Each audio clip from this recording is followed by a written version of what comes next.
জামালপুর ৪ আসনে বাংলাদেশ জামায়াতে ইসলামীর মনোনীত এমপি প্রার্থী অ্যাডভোকেট আব্দুল আওয়াল সম্প্রতি ভাটারা ইউনিয়নের ব্যাপক গণসংযোগ করেছেন। তিনি ইউনিয়নের বাজার, দোকানপাট ও জনবহুল এলাকায় ঘুরে সাধারণ মানুষের সঙ্গে কুশল বিনিময় করেন এবং আসন্ন জাতীয় সংসদ নির্বাচনে তার নির্বাচনী প্রতীক দাঁড়িপাল্লাতে ভোট প্রার্থনা করেন। সরিষাবাড়ির প্রতিনিধি মোহাম্মদ মিনহাজ উদ্দিনের তথ্যচিত্রে বিস্তারিত। গণসংযোগের সময় অ্যাডভোকেট আওয়াল বলেন, আমরা জনগণের ভাগ্য পরিবর্তন চাই। আমি একজন সেবক হিসেবে কাজ করতে চাই, জনপ্রতিনিধি হয়ে নয়।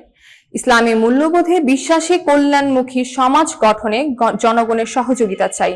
তিনি আরো বলেন, বর্তমান রাজনৈতিক ও অর্থনৈতিক পরিস্থিতিতে জনগণ দিশেহারা।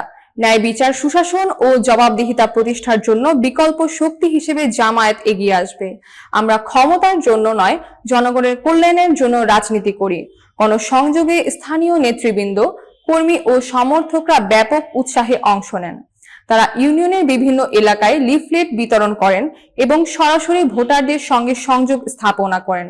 ভাটারা ইউনিয়নের সাধারণ মানুষের মধ্যে এই গণসংযোগ ঘিরে উচ্ছ্বাস ও আশাবাদ লক্ষ্য করা গেছে। অনেকেই জানিয়েছেন তারা একটি সৎ, আদর্শবান ও দক্ষ প্রতিনিধি সংসদে দেখতে চান, যিনি জনগণের পাশে থেকে সত্যিকারের উন্নয়ন ও ন্যায়ভিত্তিক সমাজ গড়ে তুলবেন।